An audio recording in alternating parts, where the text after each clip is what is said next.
태극기 앞에 자유롭고 정의로운 대한민국의 무궁한 영광을 위하여 충성을 다할 것을 굳게 다짐합니다. 박근혜 전 대통령 구속과 사면까지 5년 2개월 위기록. 박근혜 전 대통령 69세 2021년 12월 31일 특별 사면됐다. 정부는 이날 박근혜 대통령의 사면에 대해 국민대화합 차원이라고 발표했다. 박근혜 대통령은 지난 2017년 3월 31일 국정농단 사건으로 구속 수감됐다. 출소 31일까지 수감기간은 1737일, 4년 8개월은 전직 대통령 중 가장 길다.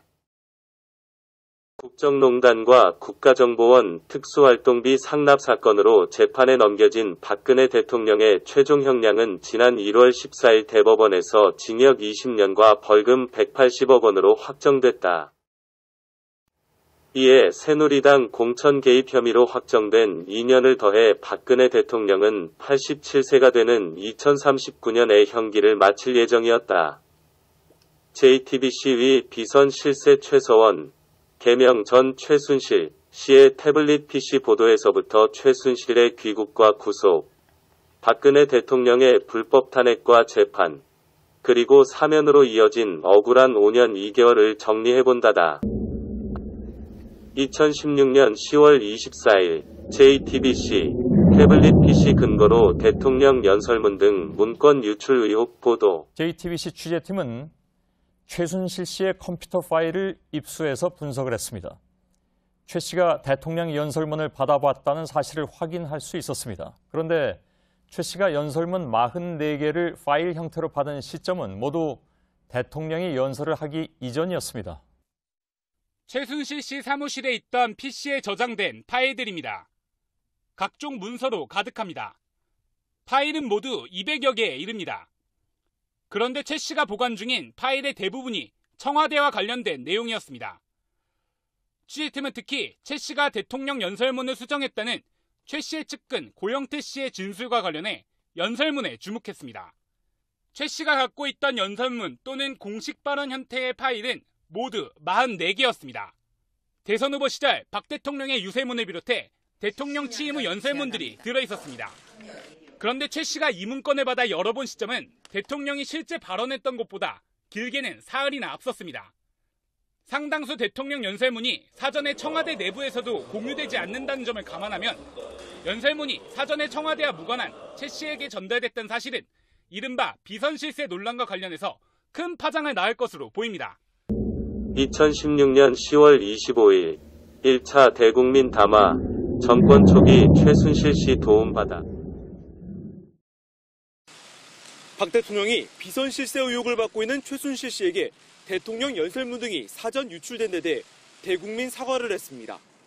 이유 여하를 막론하고 국민 여러분께 심려를 끼치고 놀라고 마음 아프게 해드린 점에 대해 송구스럽게 생각합니다. 국민 여러분께 깊이 사과드립니다.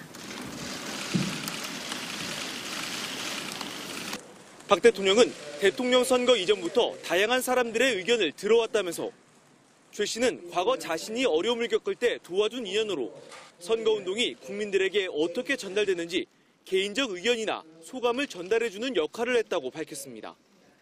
일부 연설문이나 홍보물의 표현 등에 도움을 받은 적이 있고 취임 이후에도 일정 기간 동안 일부 자료에 대해 최 씨의 의견을 들은 적이 있다고 밝혔습니다. 그리고 그런 상황은 청와대 보좌체계가 완비되기 이전까지였다고 선을 그었습니다. 청와대의 보좌체계가 완비된 이후에는 그만두었습니다. 저로서는 좀 더 꼼꼼하게 챙겨보고자 하는 순수한 마음으로 최 씨가 대통령 연설문 자료 등을 미리 입수했고 최 씨의 의견을 참고했다는 의혹을 인정한 겁니다. 2016년 10월 27일 최순실 의혹 수사할 특별수사본부 구성.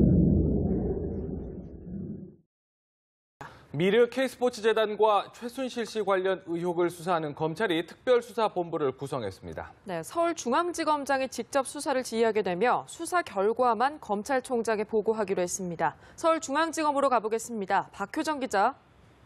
네, 검찰이 특별수사본부를 구성해 최순실 씨와 미르 K스포츠재단 의혹을 수사하기로 했습니다. 특별수사본부는 이영렬 서울중앙지검장이 부부장을 맡고 기존에 수사를 진행해온 형사 8부에 최정예 수사부서인 특수 1부가 추가로 투입되는 형태로 운영될 예정입니다. 김수남 검찰총장은 특별수사본부에 철저히 수사하고 신속하게 진상을 규명하라고 주문했습니다. 2016년 10월 31일 독일에서 귀국한 최순실 피의자 신분으로 소환, 긴급 체포. 네, 서울중앙지검 특별수사본부가 오늘 오후 현 정권 비선실세로 지목된 최순실 씨를 피의자 신분으로 소환해 조사합니다. 최 씨에 대한 수사는 크게 두 갈래로 진행될 방침입니다. 우선 미르 K스포츠재단의 설립과 운영 과정에서 최 씨가 기금을 유용하고 사유화한 의혹이 조사 대상입니다. 박근혜 대통령 연설문 사전 열람을 비롯한 국정농단 의혹에 대해서도 전방위 조사가 이루어질 전망입니다. 검찰은 최 씨의 측근인 고영태 씨와 이성한 전 미르재단 사무총장 등 관련자들을 조사하면서 충분한 증거를 확보한 것으로 전해졌는데요. 최 씨가 사용한 것으로 추정되는 태블릿 PC에 담긴 청와대 문건에 대한 분석 작업도 마무리됐습니다. 두 재단을 시작으로 갖가지 의혹이 불거지자 최 씨는 지난달 3일 독일로 떠나 사실상 도피 생활을 하다 어제 오전 전격 귀국했습니다. 최 씨는 변호인을 통해 검찰에서 있는 그대로 진술하겠다고 밝혔는데요. 재단 사유화와 국정농단 의혹에 대한 최 씨의 명확한 입장이 밝혀지지 않은 상태라서 오늘 검찰 수사가 어떻게 진행될지 관심이 쏠리고 있습니다. 2016년 11월 3일 최순실 구속.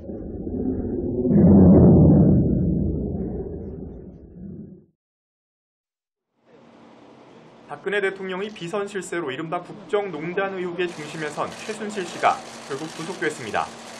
직권남용 공모와 사기 미수 혐의입니다. 재판부는 범죄 사실이 소명되고 구속의 사유와 필요성이 인정된다면서 영장 발부 사유를 밝혔습니다. 앞서 구속 전 피의자 신문에서 최 씨 측은 안종범 전 청와대 수석과의 공모관계가 성립할 수 있는지를 놓고 검찰과 치열한 공방을 벌였습니다. 최 씨 측은 관계가 없는 안 전 수석의 직권남용 행위를 자신과 연관이 있는 것처럼 본 것은 타당하지 않다는 취지로 주장했지만 법원이 받아들이지 않은 겁니다. 그다음에 공모 관계에 대한 소명이 되느냐 안 되느냐 이런 점에 관해서 집중적으로 쌍방 간 의견 교환이 있었습니다. 최 씨는 안종범 전 청와대 수석과 공모해 대기업들이 미르와 K스포츠재단에 800억 원에 가까운 기금을 내도록 강요한 혐의를 받고 있습니다.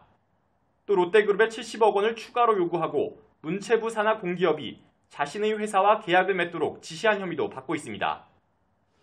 검찰은 최 씨의 회사 WK가 능력도 없이 사업을 하겠다며 K스포츠재단으로부터 7억 원의 사업을 따내 가로채려 한 것에도 사기 미수 혐의를 적용했습니다. 최 씨의 신병을 확보한 검찰은 최 씨가 박근혜 대통령의 연설문 등 청와대 기밀 문서를 받아보고 국정을 농단했다는 의혹에 대해서도 수사를 이어갈 방침입니다. 2016년 11월 4일 2차 대국민 담화, 검찰 조사 성실히 임하고 특검 수용. 존경하는 국민 여러분, 먼저 이번 최순실 씨 관련 사건으로 이루 말할 수 없는 큰 실망과 염려를 끼쳐드린 점 다시 한번 진심으로 사과드립니다.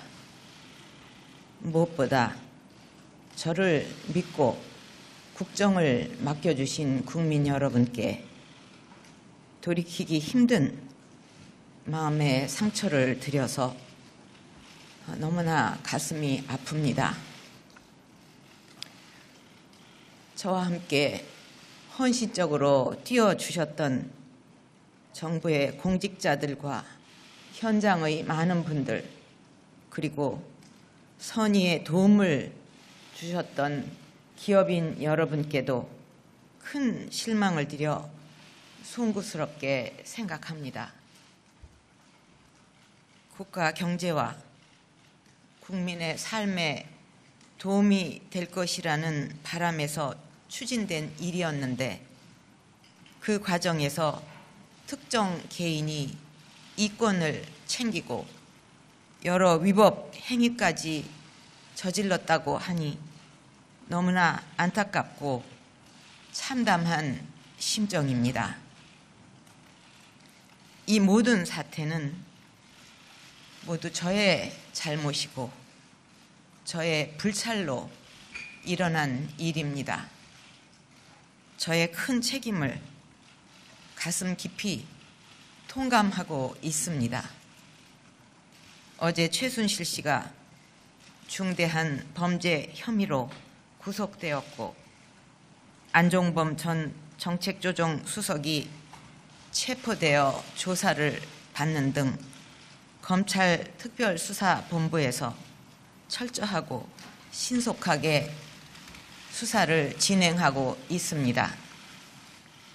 앞으로 검찰은 어떠한 것에도 구애받지 말고 명명백백하게 진실을 밝히고 이를 토대로 엄정한 사법 처리가 이루어져야 할 것입니다. 저는 이번 일의 진상과 책임을 규명하는 데 있어서 최대한 협조하겠습니다.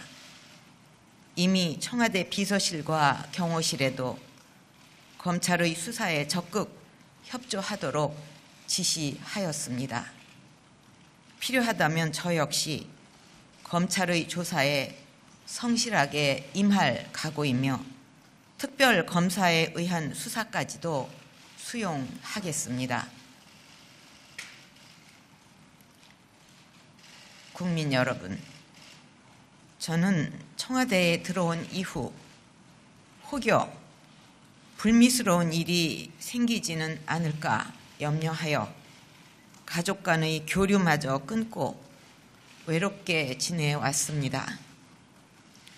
홀로 살면서 챙겨야 할 여러 개인사들을 도와줄 사람조차 마땅치 않아서 오랜 인연을 갖고 있었던 최순실 씨로부터 도움을 받게 되었고 왕래하게 되었습니다. 제가 가장 힘들었던 시절에 곁을 지켜주었기 때문에 저 스스로 경계의 담장을 낮추었던 것이 사실입니다. 돌이켜보니 개인적 인연을 믿고 제대로 살피지 못한 나머지 주변 사람들에게 엄격하지 못한 결과가 되고 말았습니다. 저 스스로를 용서하기 어렵고 서글픈 마음까지 들어 밤잠을 이루기도 힘이 듭니다.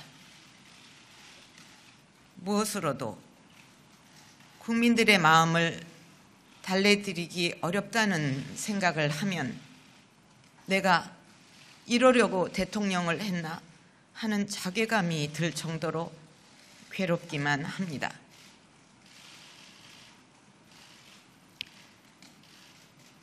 국민의 마음을 아프지 않게 해드리겠다는 각오로 노력해 왔는데 이렇게 정반대의 결과를 낳게 되어 가슴이 찢어지는 느낌입니다. 심지어 제가 사이비 종교에 빠졌다거나 청와대에서 구술했다는 이야기까지 나오는데 이는 결코 사실이 아니라는 점을 분명히 말씀드립니다. 우리나라의 미래 성장 동력을 만들기 위해 정성을 기울여온 국정 과제들까지도 모두 비리로 낙인 찍히고 있는 현실도 참으로 안타깝습니다. 일부의 잘못이 있었다고 해도 대한민국의 성장 동력만큼은 꺼뜨리지 말아 주실 것을 호소드립니다. 다시 한번 저의 잘못을 솔직하게 인정하고 국민 여러분께 용서를 구합니다.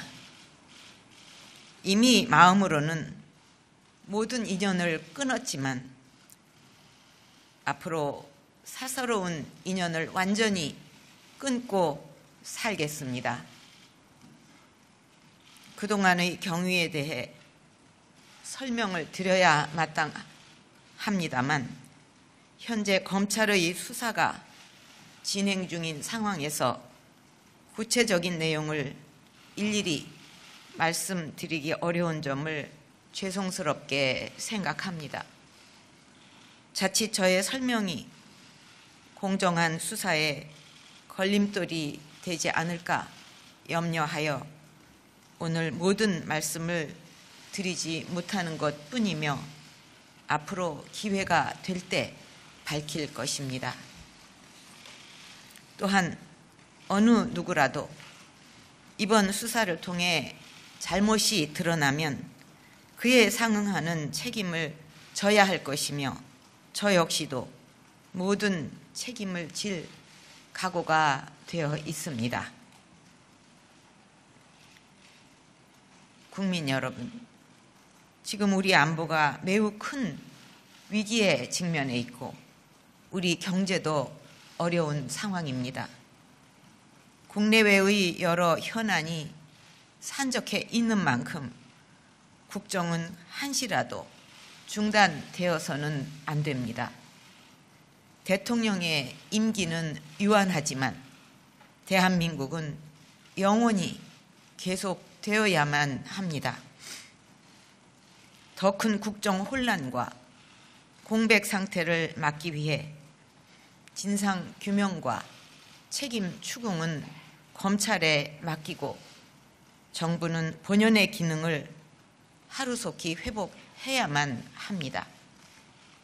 국민들께서 맡겨주신 책임에 공백이 생기지 않도록 사회 각계의 원로님들과 종교 지도자분들, 여야 대표님들과 자주 소통하면서 국민 여러분과 국회의 요구를 더욱 무겁게 받아들이겠습니다.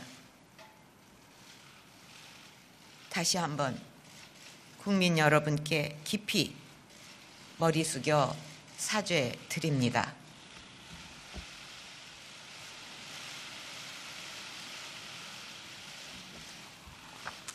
(2016년 11월 20일) 최순실 안종범 전 수석정호성 전 비서관 구속 기소. 박근혜 정부 청와대 핵심 실세였던 안종범 전 청와대 정책조정수석과 정호성 전 부속비서관이 나란히 구속됐습니다. 법원은 범죄 사실이 소명되고 구속의 사유와 필요성이 인정된다며 구속영장을 발부했습니다. 최순실 국정농단 사태와 관련해서 박근혜 대통령의 퇴진을 요구하는 집회가 전국에서 잇따랐습니다. 서울 광화문 광장에는 주최 측 추산 20만 명, 경찰 추산 4만 5천 명의 시민이 운집해 박 대통령의 하야를 요구하는 촛불 집회를 벌였습니다. 김병준 신임 국무총리 내정자는 일각에서 제기되는 자진 사퇴설과 관련해 있을 수 없다고 잘라 말했습니다. 김 내정자는 박 대통령의 대국민 담화는 총리에게 권한을 위임한다는 것을 전제로 말한 것이라고 설명했습니다. 더불어민주당과 국민의당 지도부는 김병준 총리 내정자의 지명을 철회하거나 자진 사퇴하는 것이 전국 수습의 첫 단추라고 주장했습니다. 새누리당은 총리 내정자 지명 철회에 대해 거듭 거부의 입장을 밝혔습니다. 우병우 전 청와대 민정수석이 오늘 오전 10시 피고발인 신분으로 검찰에 출석합니다. 우 수석은 가족회사 정강의 공급 유형과 허위 공직자 재산 신고, 그리고 의경인 아들의 보직 특혜 의혹 등이 제기됐습니다. 2016년 11월 29일 3차 대국민 담화, 임기 단축 포함 진퇴 문제, 국회 결정에 맡기겠다.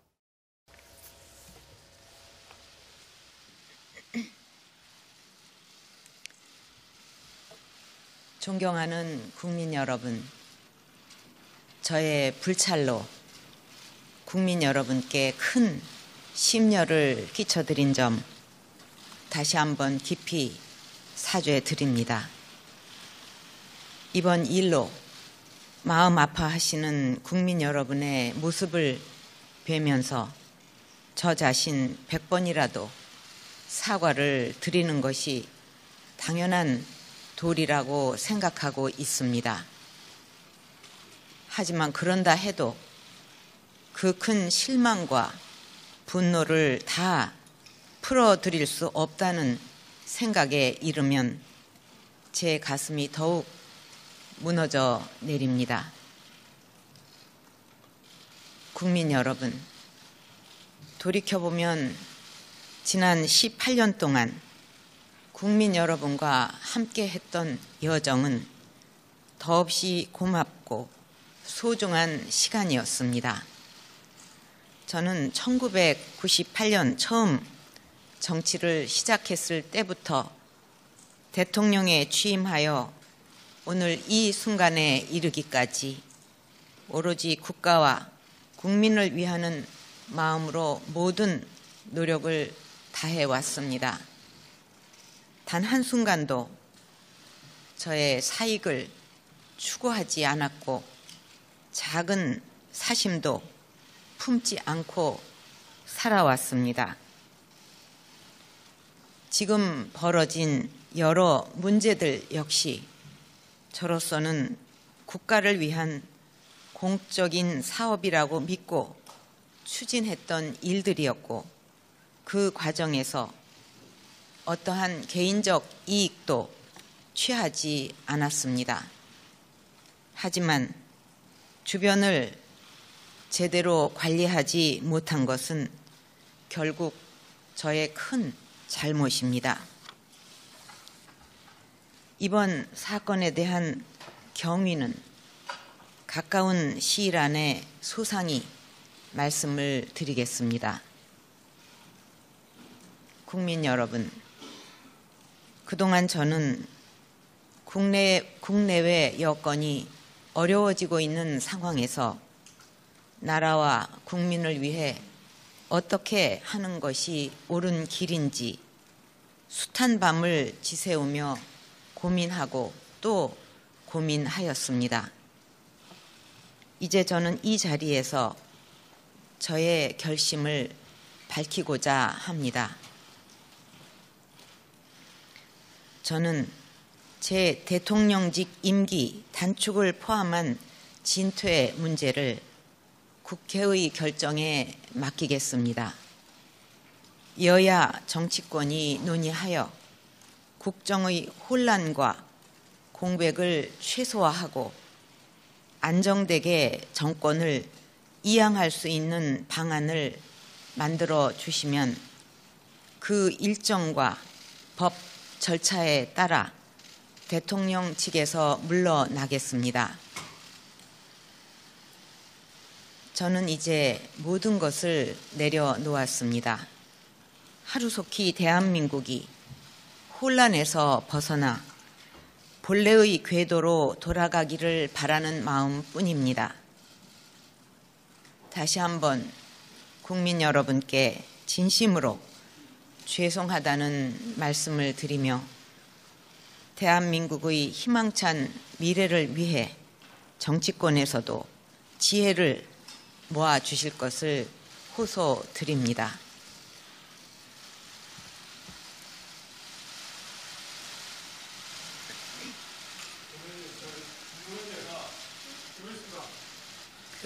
여러 가지 오늘은 무거운 말씀을 이렇게 드렸기 때문에 다음에 여기도 말씀드렸듯이 가까운 시일 안에 여러 가지 경위에 대해서 소상히 말씀을 드리겠고 또 여러분들께서 질문하고 싶은 것도 그때 하시면 좋겠습니다. 예. 2016년 11월 30일 박영수 특별검사 임명 결정. 예, 특검 임명 소식 자세히 전해주시죠. 네, 박 대통령이 특별검사에 박영수 변호사를 임명했습니다. 정영국 대변인은 조금 전 춘추관에서 긴급 브리핑을 열어 특검 임명 소식을 전한 뒤 신속하고 철저한 수사가 이루어지기를 바란다고 밝혔습니다. 또 박 대통령이 특검 수사에 적극 협조하고 직접 조사에도 응해 사건 경위를 설명할 예정이라며 특검 수사와 재판 과정에서 모든 진상이 밝혀지고 책임이 가려지기를 희망한다고 말했습니다. 제주 출신으로 서울대 물리대를 졸업한 박 변호사는 국민적인 관심이 쏠렸던 중요 대형 사건 수사에서 이름을 알렸습니다. 2016년 12월 3일 박근혜 대통령 탄핵 소추안 발의.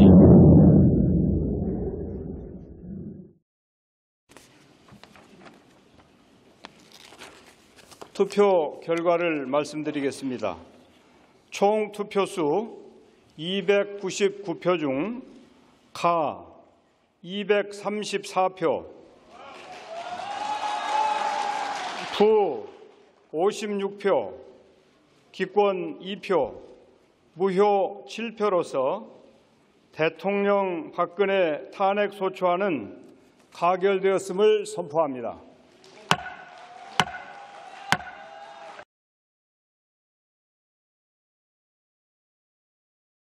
(2016년 12월 9일) 박근혜 대통령 탄핵 소추안 국회 통과, 대통령 권한 정지.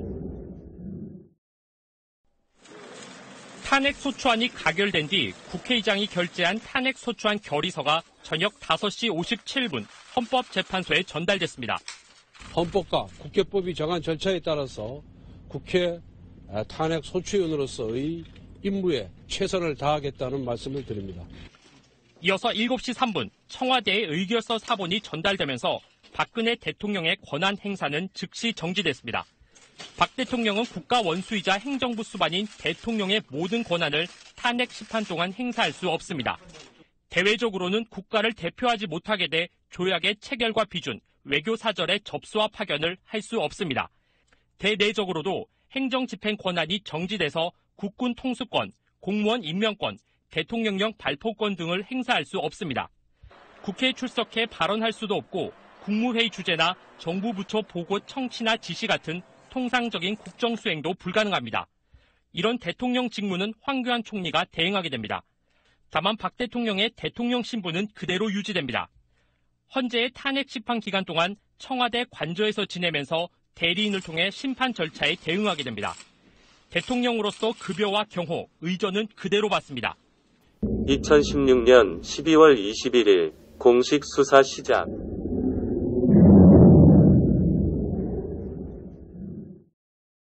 이번에 검찰은 박근혜 대통령을 정식 피의자로 입건했다고 못 박았습니다.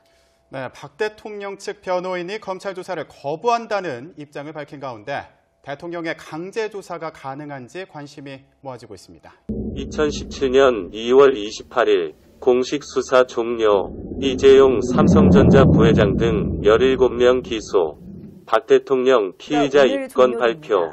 특검팀은 최순실 씨와 이재용 삼성전자 수사활동 마지막 날인 오늘 출근에 나선 박영수 특검은 말을 아꼈습니다. 이규철, 박충근 특검보와 윤석열 검사 등도 간단한 소회말을 밝히고 사무실로 향했습니다. 특검의 마지막 공식 브리핑은 오늘 오후에 열립니다. 지금까지 13명을 기소한 특검은 오늘 최대 15명을 추가로 기소할 방침입니다. 의혹의 핵심 인물인 최순실 씨를 박근혜 대통령의 공범으로 뇌물수수와 알선수재 등의 혐의로 추가 기소합니다. 최 씨에 드러난 모든 혐의를 적용할 예정입니다. 구속된 이재용 삼성전자 부회장과 삼성 고위 임원들도 433억 원의 뇌물공여 혐의 등으로 재판에 넘기게 됩니다. 대통령 미용 시술을 인정한 김영재 원장과 정유라 씨 부정입학 혐의를 받는 최경희 전 이대 총장도 재판을 받게 됩니다. 롯데와 SK, CJ 등 대기업들과 우병우 전 민정수석은 기소되신 사건을 검찰에 넘길 것으로 보입니다. 박 대통령은 헌법의 불소추 특권에 따라 조건부 기소 중지 결정이 유력하며 청와대 압수수색 영장도 오늘 법원에 반납합니다. 특검은 이르면 다음 달 2일쯤 최종 수사 결과를 발표합니다. 2017년 3월 10일 헌법재판소 박 대통령 파면 결정. 주문. 피청구인 대통령 박근혜를 파면한다. 이 결정에는 세월호 참사와 관련하여 피청구인은 생명권 보호 의무를 위반하지는 않았지만 헌법상 성실한 직책 수행 의무 및 국가공무원법상 성실 의무를 위반하였고 다만 그러한 사유만으로는 파면 사유를 구성하기 어렵다는 재판관 김이수, 재판관 이진성의 보충 의견이 있습니다.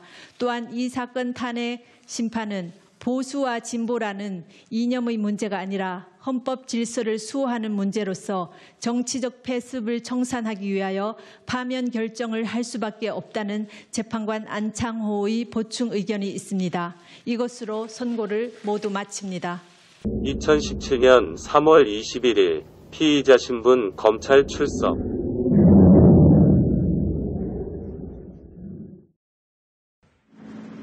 박근혜 전 대통령이 피의자 신분으로 검찰에 출석해 조사를 받고 있습니다. 박 전 대통령을 태운 차량은 서울 삼성동 자택을 출발한 지 8분 만인 오늘 오전 9시 23분 서울중앙지검 청사에 도착했습니다. 포토라인에선 박 전 대통령은 검찰 수사가 불공정했다고 생각하냐는 취재진 질문에는 즉답을 피했습니다. 국민 여러분께 송구스럽게 생각합니다. 성실하게 조사에 임하겠습니다. 아직도 이 자리에 설 필요가 없다고 생각하냐는 추가 질문을 뒤로하고 박 전 대통령은 건물 정문으로 들어갔습니다. 박 전 대통령은 검찰 간부가 이용하는 이른바 금색 승강기가 아닌 일반 승강기를 이용했습니다. 전직 대통령 검찰 조사는 전두환, 노태우, 고 노무현 전 대통령에 이어 역대 4번째지만 서울중앙지검에서 조사를 받는 건 박 전 대통령이 처음입니다. 박 전 대통령이 받는 혐의는 직권남용과 뇌물수수 등 13가지입니다. 박 전 대통령 조사는 지난해 10월부터 검찰 특별수사본부에서 최순실 게이트를 수사해온 이원석 특수일부장과 한웅재 형사 8부장이 맡습니다. 검찰 관계자는 어제 기자들과 만난 자리에서 밤 늦게까지 조사가 이어질 것으로 보인다고 예고했습니다. 2017년 3월 31일 법원 박근혜 구속영장 발부.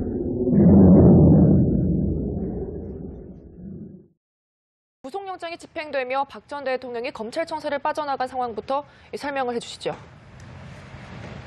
네, 박 전 대통령은 오전 4시 반쯤 이곳 서울중앙지검 청사를 빠져나와 경기도 의왕에 있는 서울구치소로 이동을 했습니다.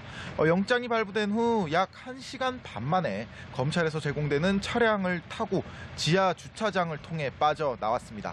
차량을 타고 나왔기 때문에 심경이나 입장을 들을 수는 없었지만 차량 안의 박 전 대통령의 모습은 확인을 할 수 있었습니다.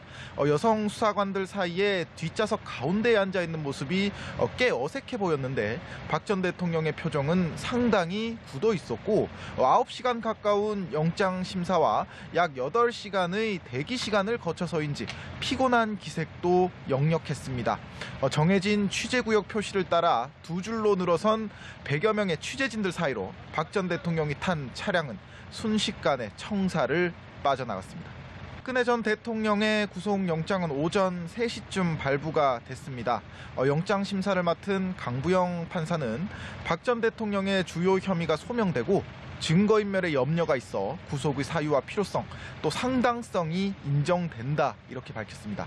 앞서 박 전 대통령은 삼성으로부터 뇌물을 받은 혐의와 문학의 블랙리스트 작성을 지시한 혐의 등 모두 13가지 범죄의 혐의를 받아왔는데 결과적으로 법원도 이를 무겁게 받아들였다는 해석이 나옵니다. 물론 박 전 대통령의 신병 구속을 곧바로 혐의 유죄로 연결 지을 수는 없습니다. 하지만 법원이 이 같은 범죄 사실이 어느 정도는 증명이 된다고 이렇게 결론을 내린 셈입니다. 이로써 박 전 대통령은 노태우, 전두환 전 대통령에 이어 검찰에 구속된 3번째 전직 대통령이 됐습니다. 박 전 대통령은 지난 10일 헌법재판소가 대통령직 파면 결정을 내린 뒤 21일 만에 현직 대통령 신분에서 구치소에서 수감되는 신세가 됐습니다. 2017년 4월 17일 박근혜 대통령 직권남용 권리행사 방해 강요 미수 공무상 비밀누설 뇌물수수 등 혐의 구속 기소. 검찰은 박근혜 전 대통령을 뇌물수수 직권남용 등 18개 혐의로 구속 기소했습니다. 구속 적용 혐의보다 늘어났으며 뇌물수수 혐의액도 590억 원대로 늘어났습니다. 또 검찰은 우병우 전 수석에 대해서도 불구속 기소 방침을 정했습니다. 공식 선거운동이 시작됐습니다. 2017년 5월 23일 첫 재판.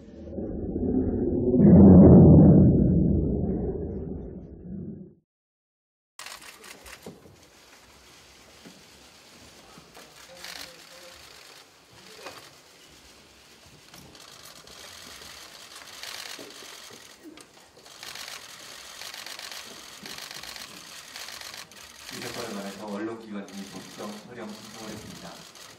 이 사건의 실제성과 역사적 의미, 국민의 관심과 알 권리 등을 위해서 입학 시점에 한해서 최소한의 법정 촬영을 허가했음을 알려드립니다.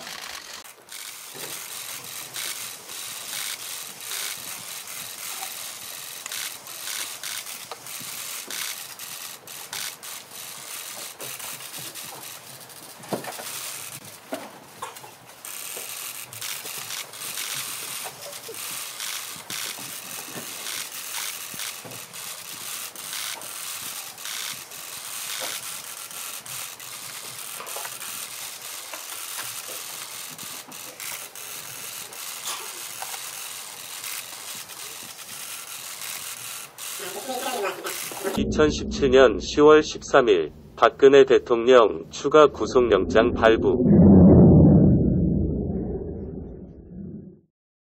박근혜 전 대통령의 국정농단 재판을 맡고 있는 서울중앙지법 형사합의 22부는 증거인멸에 염려가 있어 구속의 사유와 필요성, 상당성이 인정된다며 추가 구속영장을 발부했습니다.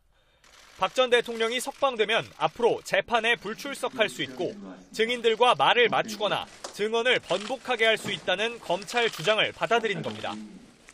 추가 영장 발부의 근거는 롯데, SK그룹과 연결된 뇌물 관련 혐의입니다. 최초 영장 청구 당시에 이 혐의가 포함되지 않았다는 겁니다. 이에 따라 박 전 대통령 구속 기간은 최대 내년 4월 16일까지 연장됐습니다. 2017년 10월 16일 박근혜 대통령 변호인단 전원 사임계 제출. 박근혜 전 대통령의 변호인단 7명은 어젯밤 긴급회의를 열고 오늘 재판부에 전원 사임계를 제출했습니다. 박 전 대통령 측 유영하 변호사는 피를 토하는 심정을 억누르며 허허롭고 살기가 가득 찬 법정에 피고인을 홀로 두고 떠난다며 울먹였습니다. 지난해 11월 선임된 유 변호사는 검찰 조사와 탄핵 심판, 형사 재판까지 대리하며 사실상 박 전 대통령과 유일하게 소통해왔습니다. 재판장인 김세윤 부장판사는 변호인단의 기습 사임에 당황한 기색을 보였고 사퇴하면 피해는 피고인에게 돌아갈 것이라며 사임을 신중하게 재고해달라고 요청하기도 했습니다. 2017년 11월 28일 박근혜 대통령 벌석 재판 결정. 서울중앙지방법원은 오늘 오전 10시 조원동 전 경제수석과 손경식 CJ그룹 회장에 대한 증인신문을 시작으로 박 전 대통령에 대한 재판을 다시 엽니다. 하지만 박 전 대통령이 사실상 재판 거부 의사를 밝힌 만큼 오늘 재판은 박 전 대통령이 불참한 가운데 궐석 재판으로 진행될 가능성도 제기됩니다. 지난달 재판부는 박 전 대통령이 국선 변호인 5명을 선정했고 이들은 박 전 대통령에게 이메일을 통해 2차례 접견을 신청했지만 모두 거부당한 것으로 확인됐습니다. 2018년 2월 13일 법원 최서원 1심서 징역 20년 벌금 180억 원 추징금 72억 9,427만 원. 국정농단 사건의 주범으로 지목된 최순실 씨에게 징역 20년에 벌금 180억 원, 추징금 72억 원이 선고됐습니다. 재판부는 최 씨의 승마 지원 뇌물수수 등의 혐의 대부분을 유죄로 판단했습니다. 박근혜 전 대통령과의 공모관계도 인정했습니다. 재판부는 미르 K스포츠재단 대기업 출연금 모금과 관련해 대통령의 직권을 남용해 기업체의 출연을 강요한 것으로 볼 수밖에 없다고 판단했습니다. 삼성전자 이재용 부회장으로부터 딸 정유라 씨의 승마 지원비 등 433억 원 상당의 뇌물을 받거나 약속받은 혐의에 대해선 72억 9천여만 원이 뇌물로 인정됐습니다. 재판부는 그러나 삼성그룹의 승계 작업을 위한 명시적이거나 묵시적 청탁이 있었다고 인정하기 어렵다며 미르 등에 제공하거나 약속한 300억 원대 뇌물 혐의는 무죄로 판단했습니다. 재판부는 양형 이유를 통해 최 씨로 인해 국정질서가 큰 혼란에 빠졌고 헌정사상 초유의 대통령 파면도 있었다고 지적했습니다.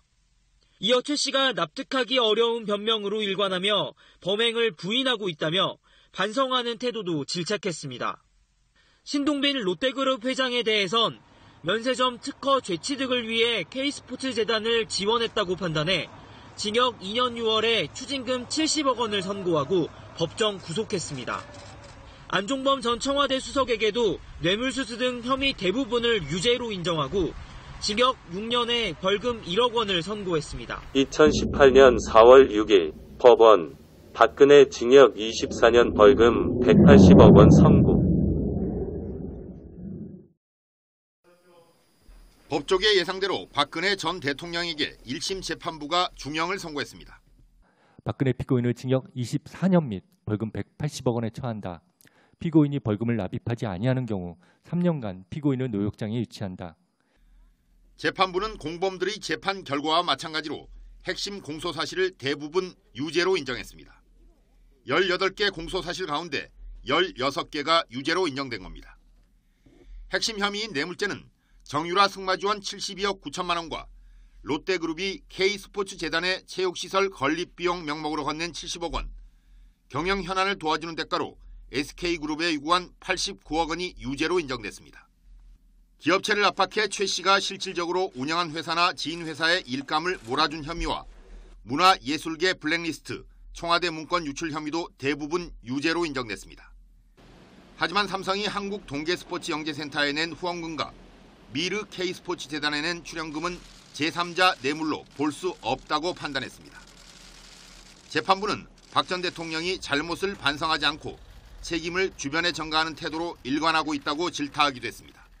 국민으로부터 부여받은 권한을 함부로 남용해서 국정을 혼란에 빠뜨리는 그런 불행한 일이 반복되지 않도록 하기 위해서라도 피고인에게는 그 범죄 사실에 상응하는 엄중한 책임을 묻지 않을 수 없습니다.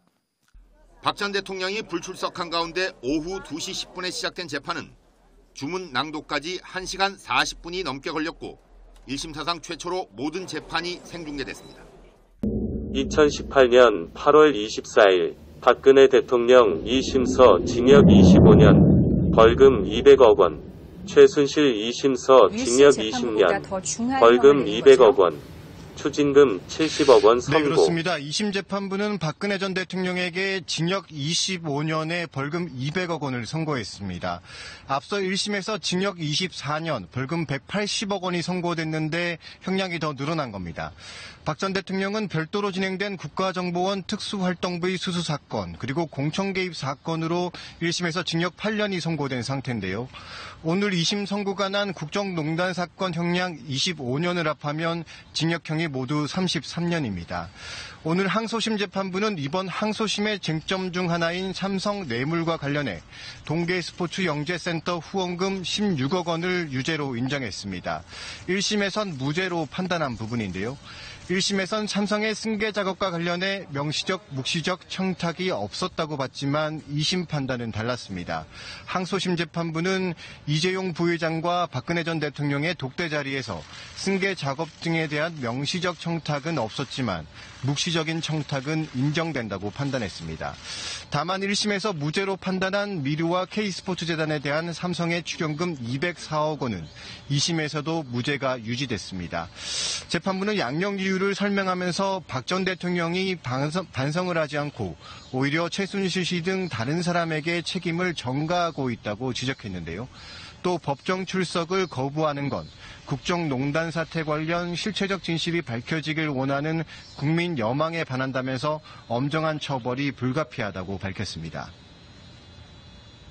네, 최순실 씨 그리고 안종범 전 청와대 수석의 선거 공판 결과도 나왔죠. 네, 그렇습니다. 국정농단 사건의 공범이죠. 비선실세로 불린 최순실 씨와 안종범 전 청와대 수석에 대한 2심 선고 공판도 같은 재판부에서 이어서 진행됐습니다. 최 씨에 대해선 1심과 같이 징역 20년이 2심에서도 선고됐고요. 벌금액은 180억 원에서 200억 원으로 20억 원 늘었습니다. 안종범 전 수석은 1심에서 징역 6년이 선고됐는데요. 항소심에선 1년 감형된 징역 5년이 선고됐습니다. 있습니다. 오늘 항소심 재판에서 박 전 대통령이 더 많은 형량을 선고받자 재판을 방청하던 일부 박 전 대통령 지지자들이 법정에서 재판부에 대한 불만을 터뜨리기도 했습니다. 재판 직후 서울 고법 앞에선 박 전 대통령 지지자들이 모여 집회를 열기도 했고요. 박 전 대통령은 오늘 선고 공판에 앞선 재판과 마찬가지로 출석을 하지 않았습니다. 2019년 2월 11일 박근혜, 이재용, 최순실 국정농단 사건 대법원 전원합의체 회부. 대법원은 박근혜 전 대통령과 최순실 씨, 이재용 삼성전자 부회장의 국정농단 사건을 대법원장과 대법관 12명이 관여하는 전원합의체에 회부했습니다. 내용이 사실상 같은 3개의 사건을 같이 판단하겠다는 취지입니다. 대법원은 오는 21일 세 사건에 대한 첫 심리를 비공개로 진행할 예정입니다. 앞서 2심이 진행되는 동안 판단이 다른 부분이 있었습니다. 박 전 대통령과 최 씨가 받았다고 인정된 뇌물액은 2심까지 약 87억 원. 그런데 이 부회장의 2심은 1심과 달리 36억 원만을 뇌물로 줬다고 판단했습니다. 말 구입비와 영재센터 후원금을 뇌물로 보지 않았기 때문입니다. 주었다는 뇌물과 받았다는 뇌물의 액수가 서로 다른 상황에서 앞으로 전합에서 어떤 결론이 내려질지 주목됩니다. 2019년 8월 29일 대법원 전원합의체 박근혜, 이재용, 최서원 파기환송.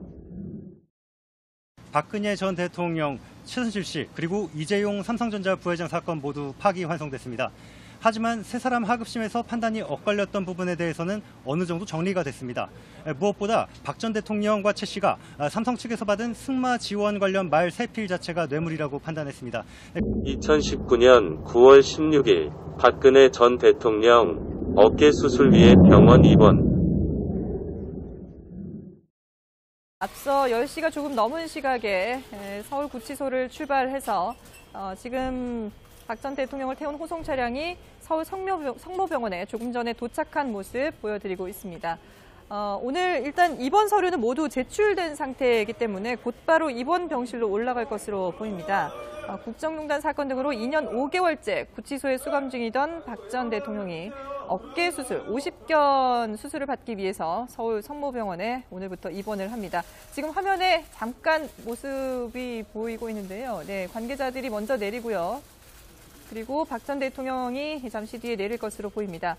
법무부는 어깨 상태가 호전되지 않아서 수술을 외부 병원에서 받는 것으로 결정을 했고요. 그래서 오늘 이렇게 지금 병원으로 박 전 대통령을 이송을 해서 입원 치료를 받게끔 하고 있습니다. 지금 2017년 3월 31일 구속 수감된 상태로 계속 있었는데 박 전 대통령 지금 차에서 내리는 것도 상당히 힘겨워 보입니다. 주변 사람들이 부축을 하면서 지금 가리고 있어서 잘 보이진 않습니다만은 지금 휠체어에 타는 것이 아닌가 생각이 되는데요. 박 전 대통령이 지금 병원복을 입고 그리고 차에서 내리는 모습을 보여드리고 있습니다. 관계자들이 카메라에 촬영이 되지 않도록 지금 가리고 있기 때문에 잘 보이진 않습니다만은 휠체어에 타고 이동을 하는 모습을 볼 수 있습니다. 차에서 내릴 때 상당히 힘겨워하는 모습을 볼 수 있었고 주변 사람들이 부축을 하는 모습도 볼 수가 있었는데요.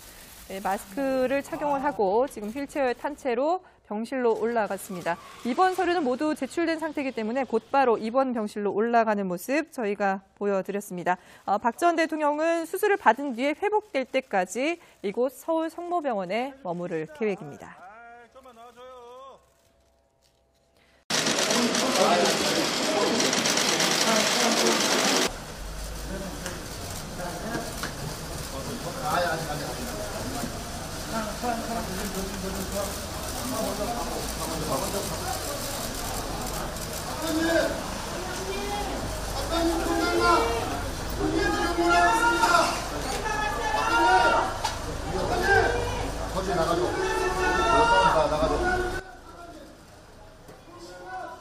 (2021년 1월 14일) 대법원 3부 박근혜 대통령 징역 20년 벌금 180억 원 확정. 이 파기환송심 재판부는 박 전 대통령에 대해 국정농단 관련 뇌물 혐의로 징역 15년, 벌금 180억 원을, 특수활동비 상납 관련 직권남용 혐의로 징역 5년에 추징금 35억 원을 선고했습니다. 오늘 재상고심에서도 이 같은 기존 판단 유지됐습니다. 네. 이로써 박 전 대통령은 앞서 새누리당 공천 개입 혐의로 이미 확정된 징역 2년을 포함해 총 22년의 형기 확정됐습니다. 2021년 1월 20일 서울구치소서 코로나19 확진자와 밀접 접촉해 격리 입원. 2021년 2월 9일 퇴원.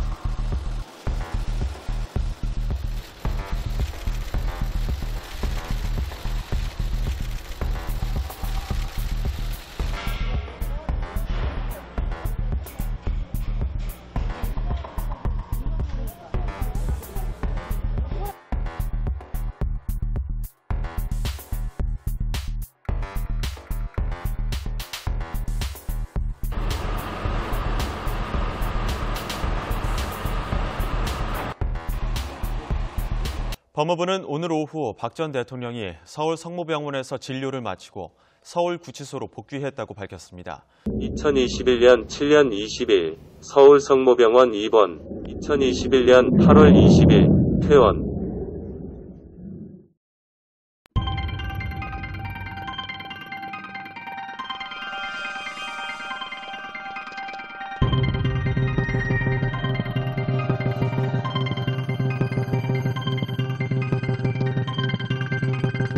(2021년 11월 22일) 삼성서울병원 입원.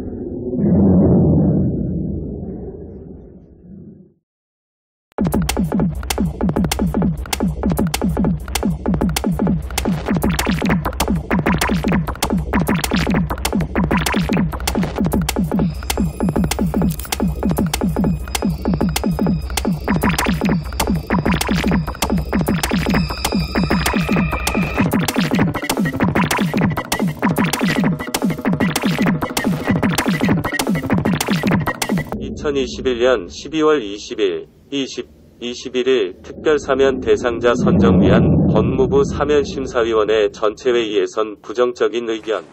법무부가 신년 특별사면 대상자를 선정하기 위한 심사위원회를 열었습니다. 문재인 정부 들어 5번째입니다.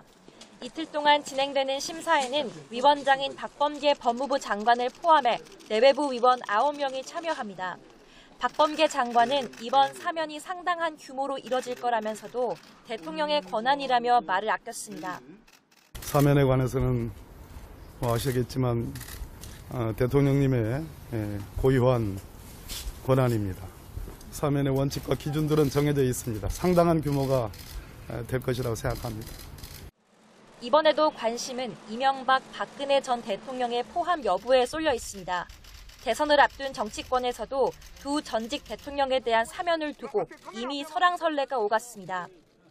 지금 현재 이분들이 아무런 뉘우침도 없고 반성도 하지 않고 국민에게 사과도 하지 않는 상태에서 사면을 얘기하는 것 자체는 제가 보기엔 시기상조라는 생각이 듭니다. 국정농단 혐의 등으로 징역 22년형을 확정받아 구치소에서 복역 중인 박 전 대통령은 최근 건강이 악화한 것으로 알려졌습니다. 한 달 전 외부 병원에 입원해 치료 중이었는데 법무부는 6주 더 치료가 필요하다는 정형외과 전문의 등의 의견에 따라 입원 기간을 늘렸다고도 말했습니다. 2021년 12월 24일 문 대통령, 박근혜 대통령 특별사면. 정부, 박근혜 사면, 한명숙 복권. 국민대화합 차원. 박범계 법무부 장관입니다. 지금부터 2022년 신년 특별사면에 관하여 말씀드리겠습니다. 정부는 2021년 12월 31일자로 일반 형사범을 비롯하여 중소기업인, 소상공인, 특별배려 수용자, 전직 대통령 등 주요 인사, 선거사범, 사회적 갈등 사건 관련자, 낙태사범 등 총 3,094명에 대하여 특별사면을 단행합니다. 이와 더불어 건설 관련 업체 입찰 자격 제한, 운전면허 관련 취소 정지 벌점과 생계형 어업인의 어업면허 취소 정지 등 행정 제재자 총 98명 3,051명에 대하여 특별 감면 조치를 시행합니다. 이번 특별사면의 구체적인 내용에 관하여 말씀드리겠습니다. 성폭력 범죄와 조직폭력 범죄 등을 제외한 일반 형사범 수용자 중 초범이나 과실범으로 일정 형기 이상을 복역한 225명은 그 형 집행률의 정도에 따라 106명은 남은 형의 집행을 연재하고 119명은 남은 형의 절반을 감경합니다. 교통사고 처리 특례법 위반, 도로교통법 위반 등 서민생활과 밀접한 식계 법령을 위반하여 집행유예 또는 선고유예를 받은 1950명에 대해서는 형선고의 효력을 상실시키고 각종 자격 제한 사유를 회복시키는 복권 조치를 실시합니다. 경제범죄 등으로 수감 중인 중소기업인과 소상공인 중 특별히 참작할 만한 사정이 있는 38명에 대하여는 형 집행률 정도에 따라 남은 형의 집행을 연재하거나 절반을 감경합니다. 아울러 특별한 배려가 필요한 중증 질환, 고령 등으로 정상적인 수용 생활이 어려운 수용자 등 21명에 대해서도 남은 형의 집행을 면제하거나 감경합니다. 다음으로 국민 대화합의 관점에서 장기간 징역형을 집행 중인 박근혜 전 대통령을 특별 사면 및 복권하고 형 집행을 완료한 한명숙 전 국무총리를 복권합니다. 선거사범 중 이미 동정선거에서 한두 차례 불이익을 받은 2010년 제5회 전국 동시지방선거, 2012년 제19대 총선, 2012년 제18대 대선, 2014년 제6회 전국 동시지방선거, 2016년 제20대 총선 관련 선거사범 중 315명을 엄선하여 특별 복권을 실시하고 제주 해군기지 건설 관련 사건, 사드 배치 관련 사건, 밀양 송전탑 공사 관련 사건, 세월호 관련 사건, 희망버스 관련 사건, 공무원 연금법 개정 관련 사건, 최저임금법 개정 관련 사건, 장기간 노사분쟁업체 관련 사건 등 사회적 갈등 사건 관련자 중 65명을 엄선하여 특별 사면 및 복권을 실시하며 노동계 인사 1명에 대해 형선고 실효 및 복권하고 시민운동가 1명에 대해 복권을 실시합니다. 낙태죄에 대한 헌법 불합치 결정 취지에 부합하고 참작할 사정이 있는 여성 1명을 특별 복권합니다. 마지막으로 행정법규 위반으로 인한 각종 제재 조치도 감면하여 보다 많은 국민들께서 혜택이 돌아가도록 하였습니다.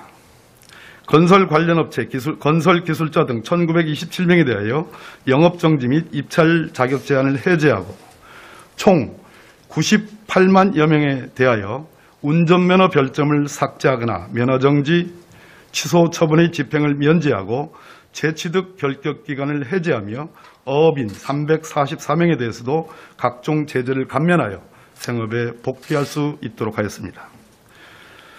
다음으로 이번 사면의 특징에 관하여 간략히 말씀드리겠습니다. 이번 사면은 코로나19 확산 상황 지속으로 국민들의 어려움이 가중되고 있는 상황에서 국민들의 민생 및 경제활동 등 서민층 배려에 도움이 되고 우리 사회의 소통과 화합의 계기를 마련하기 위한 방향으로 사면 대상자를 선정하였습니다. 일시적 자금난 등으로 인해 처벌받은 중소기업인이나 소상공인을 적극적으로 발굴하여 사면하고 생활고로 인해 생필품 등을 훔치다가 적발된 생계형 절도범, 말기암 진단으로 수용생활이 불가능한 수용자, 중증 정신장애를 가진 딸을 30년 이상 보호하면서 정신적, 육체적 고통을 감내하던 중 우발적으로 딸의 생명을 침해한 수용자 등 특별 배려 수용자를 신중하게 선정하여 사면 대상에 포함시켰습니다. 또한 과거의 불행한 역사를 딛고 온 국민이 대화합을 이루어 코로나19 확산과 그로 인한 범국가적 위기를 극복하고 미래를 향해 새로운 걸음을 내딛는 계기를 마련하기 위해 박근혜 전 대통령과 한명숙 전 국무총리를 사면 대상에 포함하였습니다. 나아가 우리 사회의 대립과 갈등을 극복하기 위해 선거사범 사면을 실시합니다. 여야 정치적 입장에 따른 차등 없이 엄격하고 일관된 기준에 따라 사면함으로써 사면을 통한 사회 통합뿐만 아니라 법질서 확립과의 조화를 도모하고자 하였습니다. 사회적 갈등 치유와 지역 공동체 회복을 위해 사회적 갈등 사건 관련자에 대해 사면을 실시하고 2015년 민중총궐기 집회 등을 주도한 혐의로 집행유예형을 선고받은 이영주 전 민주노총 사무총장, 2011년 희망버스 집회 등을 주도한 혐의로 집행유예형을 선고받은 송경동 시민운동가에 대해 노동존중사회 실현을 위한 차원에서 사면을 실시합니다. 이외에 낙태죄 헌법 불합치 결정 취지를 존중하여 자기 낙태죄로 처벌받은 이 여성에 대해 법률상 자격 제한을 회복하기 위한 복권을 실시합니다. 끝으로 행정제재 감면 대상에서 건설 관련 담합, 중대재해, 음주 운전자, 사망사고 야기자, 난폭 운전자 등 중대 위반 행위자들은 제외하여 범법 행위에 대한 경각심을 제고하고자 하였습니다. 정부는 이번 2022년 신년 특별 사면을 통하여 새해를 맞는 우리 국민들이 더욱 화합하여 코로나19로 야기된 서민 경제의 어려움을 함께 극복하고 새로운 미래로 나아가는 계기가 되기를 기대합니다. 감사합니다. 네, 발표를 마치고 이어서 기자분들과 질의응답 시간을 갖겠습니다. 손을 드시고 질문자로 지정되신 분은 소속과 성함을 밝히시고 질의해 주시면 감사하겠습니다. 네, 뉴시스 김지훈 기자라고 합니다. 전직 대통령 사면 문제에 있어서 저희 문재인 대통령께서는 늘 국민 공감대랑 사법 정의 등을 전제로 밝혀왔는데요. 이번에 그 조건이 갖춰졌다고 보시는지 답변 부탁드립니다. 그리고 법무부 심사 첫날까지도 이 전직 대통령 사면 문제는 안건에 오르지 않은 걸로 알고 있는데 갑자기 이제 최종적으로 포함된 그 경위에 대해서도 설명 좀 부탁드립니다. 사면은 국가 원수의 지위로서 대통령께서 하시는 고유 권한입니다. 지금 질문처럼 국민 공감대와 또 사법 정의, 법치주의, 또 오늘 제가 정부의 대표로서 말씀드린 국민 화합, 또 갈등의 치유 이런 관점에서 대통령께서 고려한 것으로 알고 있습니다. 사면심사위원회를 지난 20일과 20일 양일간 열었는데요. 그 양일 중에 박근혜 전 대통령에 대한 사면심사가 이루어졌습니다. 2021년 12월 31일 박근혜 대통령 석방.